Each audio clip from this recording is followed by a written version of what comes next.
बिस्मिल्लाहिर्रहमानिर्रहीम, अस्सलाम वालेकुम नाज़रीन। मैं हूं नदीम खालिद। नाज़रीन, लाहौर शहर के अंदर एक नया गैंग सामने आ गया है। ये गैंग का तरीका वारदात ये है कि ये OLX पर गाड़ियां बेचते हैं और वहां पर ये इश्तिहार लगाते हैं गाड़ी बेचने का, और जब मालिक इनसे गाड़ी ख़रीदने जाता है तो उसके साथ ये डील करके पैसे ले लेते हैं और गाड़ी और ओरिजिनल डॉक्यूमेंट्स उसके हवाले कर देते हैं। जब शहरी जो इनका शिकार होता है वो घर पहुंचता है और अपनी गाड़ी कहीं लेकर जाता है तो रास्ते में उसे कुछ लोग रोक लेते हैं। रोकने वाले जो लोग होते हैं उनका ये दावा होता है कि ये गाड़ी उनकी है और उन्होंने ये रेंट पर दी थी, और वो जो मालिक होता है उसके एक दचका लगता है। उस दचके के बाद पुलिस के पास जब जाता है तो उसको फिर कई सारे दचके लगते हैं। अस्सलाम वालेकुम अदनान। वालेकुम अस्सलाम। अदनान भाई, ये बताएं कि क्या किस तरह आप फंसे और क्या आपके साथ ये वारदात हुई है? मैं बेसिकली 2 माह पहले मैं एक गाड़ी देख रहा 13 तारीख को OLX पे बैठ के, तो जब मैंने गाड़ी देखी तो उससे मेरी बातशात हुई, तो हमें गाड़ी पसंद आ गई। देखने के जाए वकुआ शादरा में हमने जाके उसको देखा दोस्तों के साथ, भाइयों के साथ, हमें गाड़ी शाड़ी पसंद आ गई। उसके बाद पेमेंट प्रोसीजर थे, वो कहते मुझे कैश पेमेंट चाहिए। हमने स्टाम्प पेपर लिख के उसके अगेंस्ट एवज 22 लाख रुपया उसके हैंड ओवर कर दिया। उसने हमारी असल मालिक से भी बात करवाई, जो रिजवान नामी शख्स था जिसके नाम पे वो गाड़ी थी, जो ऑनलाइन शो भी कर रहा था। जब हमने ये गाड़ी लेके हम घर वापस आ गए, कोई 6-7 दिन बाद 19 अप्रैल की शाम को किसी शख्स की, जिससे मेरी OLX पे बात चल रही थी कि वो क्या मुतालबा करता मुझे कमीशन दी जाए, तो मेरी उसके साथ गुफ्तगू चली। उसने फिर मुझे थ्रेट करना शुरू कर दिया, मैचेरी पे सुबह आप देख लीजिएगा। 20 की सुबह मैं गाड़ी का कोई काम शाम करवा रहा था, तो कुछ लोग आए हैं और वो मुझे बताते हैं जी ये गाड़ी हमारी है। 15-20 लोग आके मुझे थ्रेट करते हैं। उसके बाद वो गाड़ी 15 पे कॉल करके नियर करीबी पुलिस स्टेशन गुजरपुरा में वो जमा करवा देते हैं। गुजरपुरा पुलिस स्टेशन में वो गाड़ी बंद करवा देते हैं। उसके बाद फिर वो हम कोर्ट कचहरी में जाते हैं, फ़ाइट होती है। उधर पता चलता है जी ये गाड़ी इस रिजवान नामी शख्स ने आगे नबील नामी शख्स को रेंट पे गाड़ी दी थी, और नबील से ये गाड़ी आगे होते हुए फ़ैज़ान नामी शख्स को शादरे में गई, और शादरे में आगे गाड़ी उस शख्स ने जिसको शख्सी ज़मानत पे लिख के वो गाड़ी दी, वो शख्स था मुज़म्मिल रज़ा और लईक अहमद।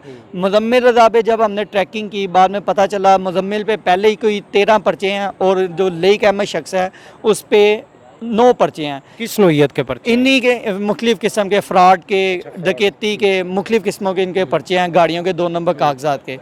जब हम लोगों ने पुलिस के साथ, मैंने बहुत मुश्किल से तगोदो करके 20-22 दिन का प्रोसीजर काट के 11 मई को मैंने FIR कटवाई।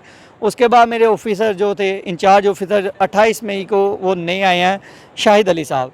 उनसे वो मुझे रोज़ बुला लेते हैं, हर दूसरे दिन मुझे बुला लेते हैं, आएँ बैठें बताएं मुझे क्या करना चाहिए।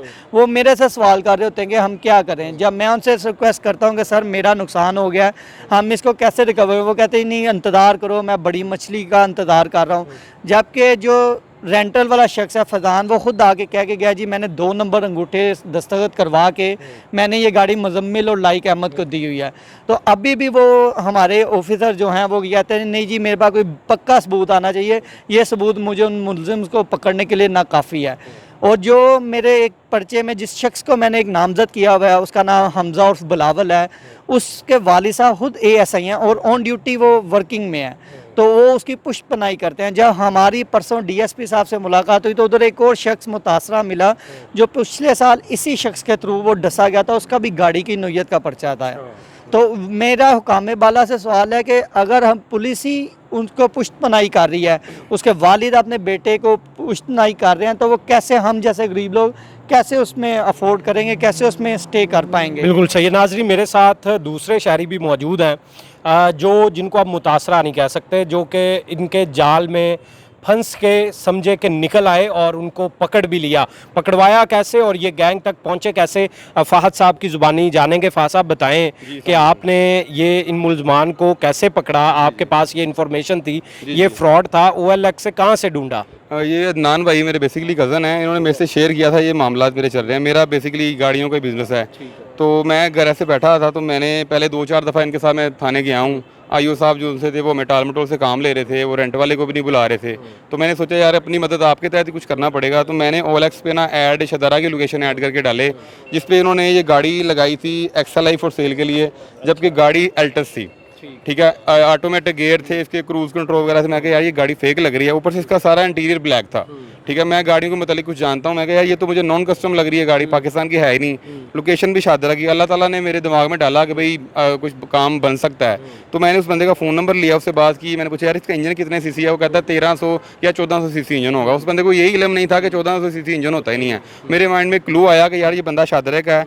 उसका फ़ोन नंबर मैंने लिया, मेरे फ़ोन में एक ऐप थी, उसमें मैंने डाल के उसकी डिटेल निकाली। जो अदनान भाई के मुल्ज़मान का एड्रेस था 18 रचना टाउन, इस बंदे का एड्रेस भी सेम निकला। तो मुझे थोड़ी खुशी फील हुई कि यार लगता है हम इन बंदों के करीब करीब पहुंच चुके हैं। उन बंदों का तरीकाकार भी जो अदनान भाई के साथ अगवा करने आए थे सेम ही था।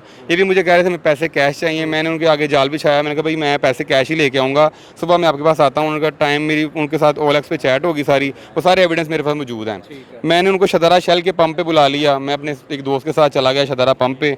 उधर ये लोग गाड़ी लेके आए हैं, साथ फाइल वगैरह भी थी इसकी। तो मैंने देखा गाड़ी XLI के डॉक्यूमेंट्स दे रहे हैं, जिसके नाम की बुक दे रहे हैं, ऑनलाइन MTMIS पे चेक किया, उसके नाम पे वो डॉक्यूमेंट्स भी नहीं थे। मैं चुप रहा। मैंने ट्रांसफ़र डीडें वगैरह देखी, जो अदनान भाई के केस में ट्रांसफ़र डीड यूज़ हुई थी उसका सीरियल नंबर था जो, वही ये लोग उसी की सीरियल नंबर की ट्रांसफ़र डीड इसी में लगा के मुझे भी जाल में फंसाना चाह रहे थे, मुझसे 25 लाख लूटना चाह रहे थे। लेकिन मैंने थोड़ा हाज़रतमाही का मुजाहिरा किया। मैंने जो ट्रांसफ़र डीड देखी, मेरा कज़न बाहर खड़ा था, उसको मैंने पहले ही गाइड किया था ये मुझे बंदे 2 नंबर लग रहे हैं। इवन इनकी गाड़ी में पिस्टल वगैरह भी पड़े हुए थे। तो मैंने उनको बातों में लगाए रखा और मैंने कज़न को बोला भी इशारा किया तुम 15 पे कॉल कर दो। उसने 15 पे कॉल कर दी। मौके पे डॉल्फिन वाले आ गए 2 बाइक्स पे, उन्होंने उन बंदों को चेक किया गाड़ी वगैरह सारी और ले गए मॉडल पुलिस स्टेशन शादरा में। अदनान भाई के जो तफ्तीशी अफसर थे उनको भी बुला लिया, उनको सारे डॉक्यूमेंट्स दिए कि सर दोनों का तरीका वारदात भी सेम है और ये मुझे गाड़ी सेल करने के लिए आए थे, इनके सेम कागजात देख जैसे इनको पकड़े। उन्होंने बोला भाई शाहिद साहब ने बड़ा अच्छा फा तुमने काम किया है, बंदे पकड़ लिए हैं। जबकि उनका CRO करवाया, फिंगरप्रिंट लगवाए, तो उन बंदों पे ऑलरेडी पहले भी FIR थी, लाइक 9C जैसी FIR जो मंशियात की होती हैं, और 381A चोरी वगैरह की दोनों मुल्ज़मान जो पकड़ाए थे ना उन पे FIR थी। शाहिद साहब ने कहा फहद बड़ा अच्छा काम हो गया, आप जाएँ सुबह देखते हैं। मैं सुबह जो उनसे एप्लीकेशन मेरी थाने में सॉरी नहीं ले रहे थे, मुझे कहते आप दूसरे पुलिस स्टेशन में जाएं जो शदारा टाउन है। मैं उधर जाके अपना सर वो शेयरी की, मैं वहाँ जाके एप्लीकेशन सबमिट करवाया। सुबह मैं उस थाने में गया, अली साहब SHO साहब से मिला, उन्होंने मुझे बताया कि बेटा आपके बंदे तो रात को उन्होंने छोड़ दिए हैं। मैंने कहा सर ये तो गलत बात है, मैं तो ऐसे नहीं करूँगा, हमारे साथ तो ज़्यादती है। अगर कोई मोटरसाइकिल वाला जिसके पास कागज़ ना हो, डॉक्यूमेंट्स ना हो, तो ये पुलिस उनको छोड़ती नहीं, इतना तंग कर दिया है, तो इतने बड़े मुल्ज़िमान को कैसे छोड़ दिया। उन्होंने बोला यार शख्सी ज़मानत पर उन्होंने छोड़ दिया है। मैं चला गया कुली कचहरी में, वहाँ पे मैं तारड़ साहब थे SP साहब, उनके पास पेश हुआ। उन्होंने बोला भी आपका मैटर सोल्व हो जाएगा। सर 20 तारीख को ये बंदे मैंने रेड हैंडेड अरेस्ट करवाए हैं वहाँ पे। अभी तक इन पे 20 जून को, हाँ आज से 7 दिन पहले 20 तारीख से 7 दिन हो गए हैं। मैं रूटीन से थाने जा रहा हूँ, अभी तक इन लोगों पे FIR नहीं हुई। मेरा आला हुकाम से CCPO साहब से बड़े अफसरान से मुतालबा है कि सर अभी इन पे FIR नहीं हुई, वो थाने आ रहे हैं जा रहे हैं, आप लोग उन पे FIR नहीं कर रहे, ये और कितने लोगों को मुतासिर करेंगे, और हमारी डूबी हुई रकम काइंडली इनसे बरामद करवाई जाए। नाजरीन, इनके साथ 22 लाख का फ्रॉड हुआ, फहद साहब के साथ 26 लाख का फ्रॉड होने जा रहा था, लेकिन अल्लाह ने इनको बचा लिया और इस वक्त अदनान साहब जो हैं ये मुतासरा शख्स हैं।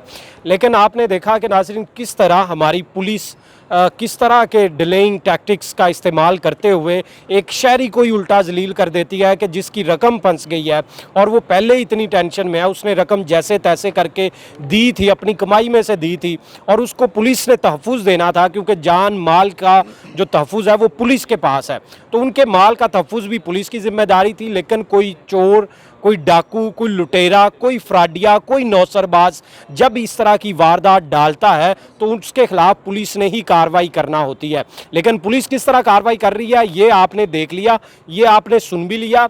और इनके जो वही मुल्ज़मान थे जो कि पकड़े गए थे और थाने पर दे दिए गए थे, और थाने में उनका जब रिकॉर्ड निकलवाया गया क्राइम का तो उस पर उनके ऊपर एक शख्स के ऊपर 13 मुकदमात और दूसरे के ऊपर 9 मुकदमात थे, जिस तरह के अभी अदनान साहब बता रहे थे।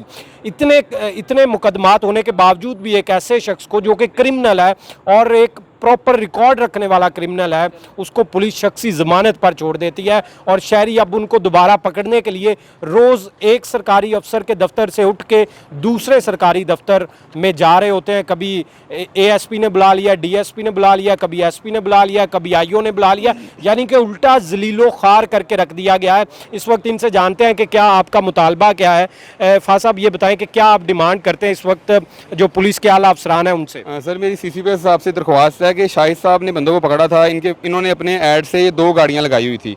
सर ये एक दूसरी गाड़ी इन्होंने लगाई है 10 मॉडल GLI, जबकि इसका अंदर ऑटो गेयर है।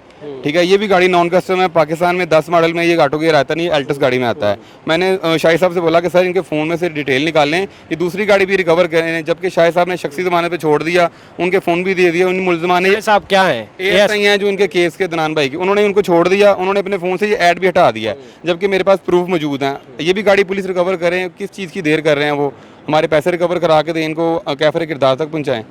बिल्कुल नाजरीन, हम भी अपील करते हैं CCPO बिलाल सदीक कमियाना साहब से, DIG इन्वेस्टिगेशन कामरान आदिल साहब से, SSP इन्वेस्टिगेशन इमरान किश्वर साहब से कि इसका नोटिस लें। आपके नीचे जो मुताहिद अफसरान हैं वो शख्सी ज़मानतों पर क्रिमिनल्स को छोड़ रहे हैं और ये बड़ी ख़तरनाक बात है, क्योंकि शहरी रुल रहे हैं और मज़ीद पता नहीं कितने शहरियों को अपने इसका शिकार बनाएंगे। ये शहरियों के लिए भी एक वार्निंग है बहुत बड़ी कि वो एहतियात करें। OLX पर कोई भी गाड़ी ख़रीदें तो वो डॉक्यूमेंट्स जो कि आपको असली बनाकर दिए जा रहे होंगे वो असली डॉक्यूमेंट्स नहीं होंगे। वो आप उस वक्त तक उन पर यकीन ना करें जब तक आप एक्साइज़ के ऑफिस जाके उनको वेरीफाई ना करवा लें।